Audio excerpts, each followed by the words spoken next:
Well, good morning, security gang, and welcome back to the CyberHub Podcast. My name is James Azar. I'm the host and Chief Information Security Officer. Welcome to this morning's show, October 9th, 2025. Thank you all for tuning in. We've got a packed show today from law firms getting hit through zero-day vulnerabilities, to Discord giving more details on their breach, to if you're an MSP, MSSP, small shop, you want to pay close attention to what's happening in the SonicWall world. That's something that you want to be very mindful of, and because for the smaller companies, there's that, and so much more, including some DDoS disruption and decoy stuff, and how cybercrime, like cybersecurity, is consolidating as well. Those folks are coming into play. So all of that and more is on our show this morning. So let's get right into it. But before we do that, I just want to say this. If you've been living under a rock, I talked about this a few days ago on the show, the 2-year anniversary of October 7th. Last night, while we were sitting at dinner, the best news came out that President Trump has secured a end of the hostilities, the end of the war between Israel and the terror group Hamas that was taking place in Gaza, and that the hostages will be coming home no later than Monday, which is a big deal, and I'll explain. October 7th happened on the Jewish holiday of Simchat Torah. Simchat Torah is one of the joyous holidays for us Jews. It's the day we celebrate receiving the Torah from Moses, when Moses came down the mountain, getting the Torah after 40 days up on the mountain. And in that time period of those 40 days, this week is the week of the holiday of Sukkot, where we build tents and we eat and we do most of our activities in those tents. And very cool holiday. It's a lot of fun for the kids. It's really a lot of fun for the kids. It's one of the joyous holidays. So the October 7th attack that happened at the end, on the day of Simchat Torah, the day where we literally rejoice, we dance with the Torah scrolls.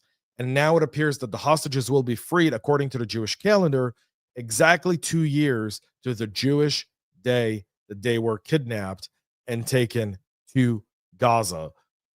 So it's kind of serendipity in a way, if it makes sense. Like, it's very monumental. I've worn this here dog tag. Our hearts are in Gaza with the hostages since that day, and I'll be proud to take it off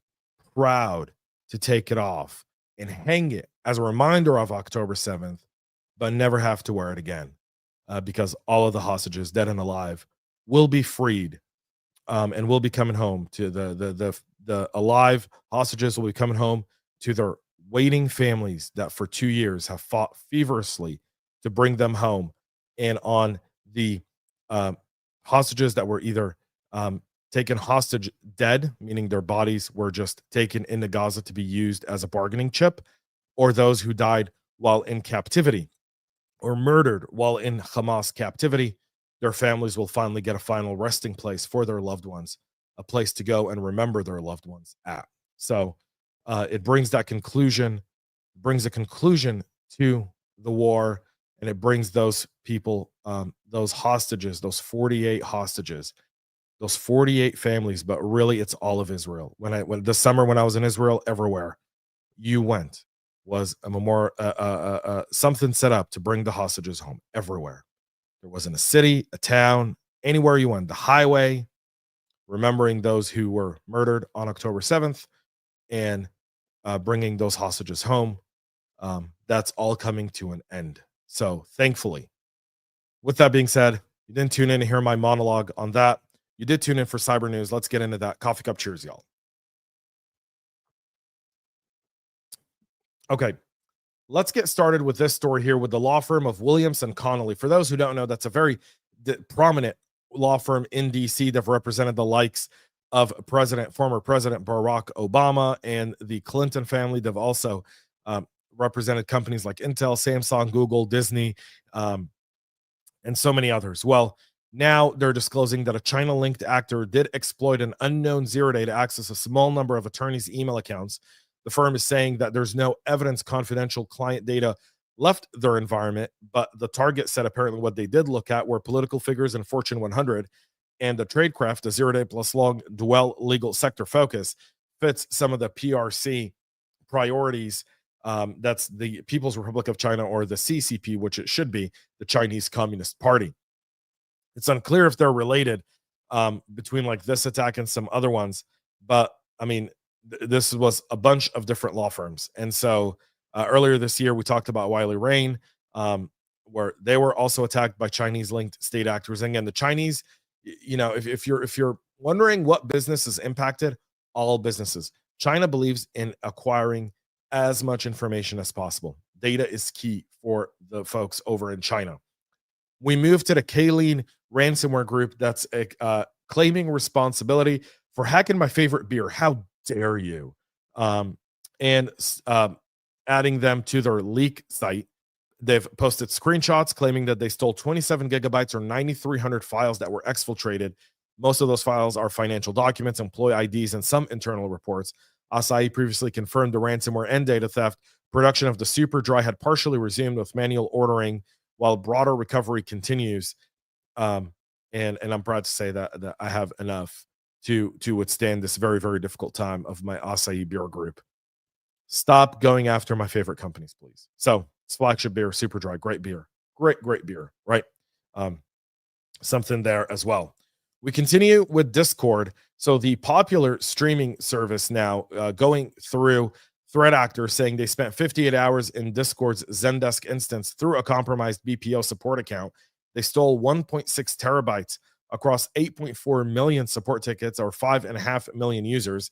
Discord counters that and says about 70,000 users had their government IDs, photos exposed.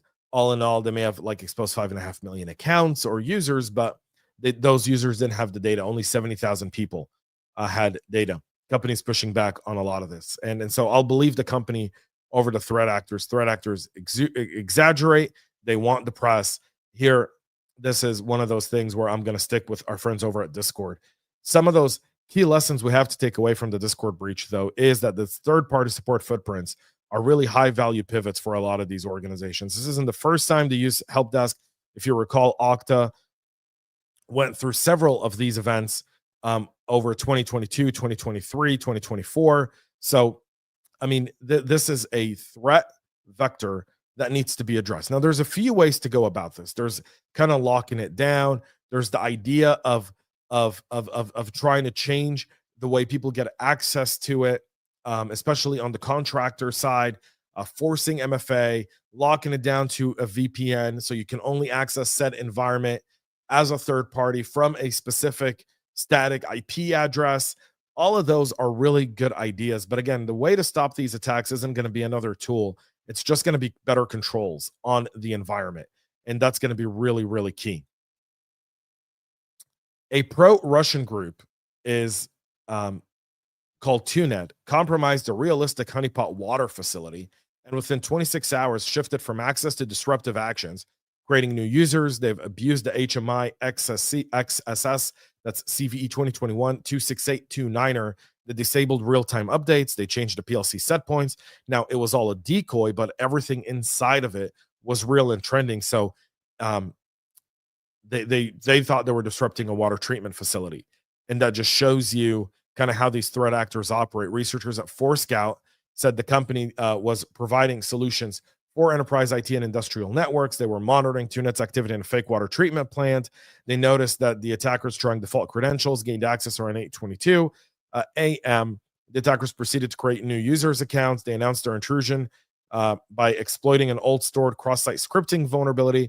They leveraged a security trigger to issue to trigger a pop-up alert on a human machine interface HMIs, which are really, really popular. They're all over these OT and IT OT environments and SCADA environments. So all in all, you kind of see what the Russians are doing there and what the threat is to critical infrastructure and why it needs to be taken seriously. Now, water treatment facilities are historically under budgeted. The continuing resolution that currently the government's still shut down. We're on day 9 of the shutdown. But one of the funding mechanisms that was in place for CISA was the funding of water facilities. There was actually, I think, like $50 or $60 million allocated to secure water facilities. It's not a lot of money, but it's something. It gets the ball rolling, and that's really, really important. So As in cybersecurity, as companies acquire other companies and they create kind of best in suite type of solutions, so do threat actors. According to our friends over at the Hacker News, there's a new coalition among LockBit, Qilin, and DragonForce sharing techniques, infrastructure, rebuilding LockBit's affiliate Trust Post takedown, and potentially surging attacks, Qilin already being the most active in recent months.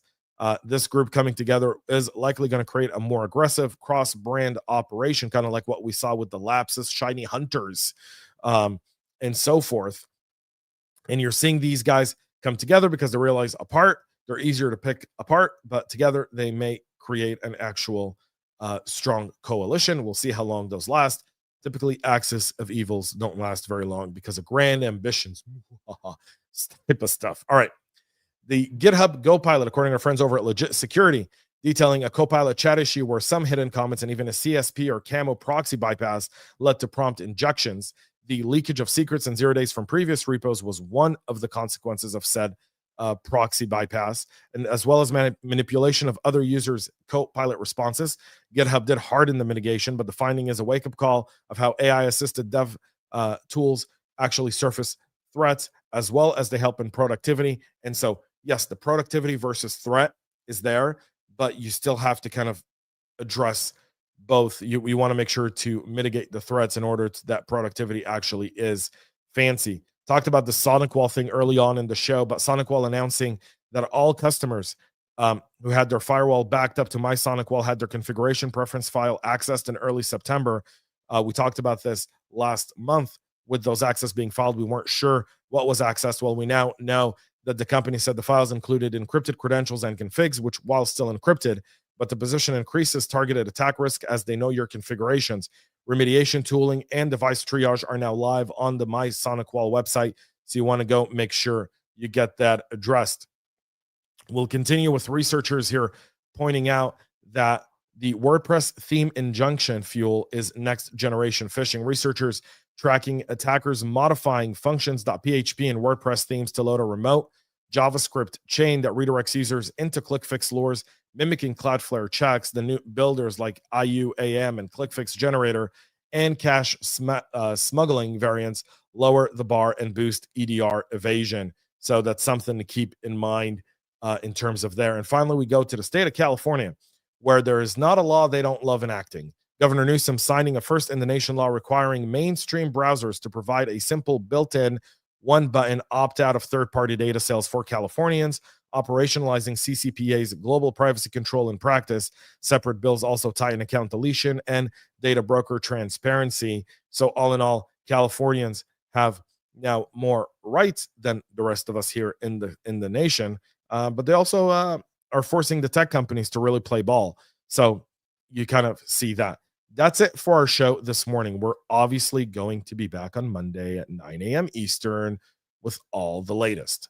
Until then, though, a few things to keep in mind. Everyone in your supply chain is a target, including your lawyers. So just tighten ship down. Make sure you're having those conversations. As practitioners, our job is to enable the business. Full stop. We enable the business. So when we enable the business, when we actually enable the business, our role at that point becomes very, very simple. Talk to our vendors, talk to the product owners, understand, kind of the controls that are set in place, identify the risks. Can you stop them all? No, but could you build resilience and mitigation around them? Yes. That's all very, very important. Understanding the various business processes play a big role in how you defend. It's not just asset inventory, but it's how you use the asset and who uses the asset that really come into play. So you want to make sure you get that in play. All right. And again, AI dev guardrails, really, really important as we move forward. All right. Tomorrow, we'll have our summary for the week available at cyberhubpodcast.com. If you haven't gone there and subscribed, that gets in your inbox beautifully at 11 a.m. on Friday morning. You can check it out. Get all the latest news. Saturday morning, I'll be dropping a brand new article, and it's a great one, folks. We're talking about cybersecurity spend again, but in the risk, we're taking it away from Jaguar Land Rover and taking it into budget season and kind of the landscape altogether. So go check that out Saturday morning at cyberhubpodcast.com. Until then, have a great rest of your day. Thank you all so much for tuning in. And most importantly, stay cyber safe. We love feedback, so make sure to connect with us on social media and subscribe to our podcast on your favorite podcast listening platform.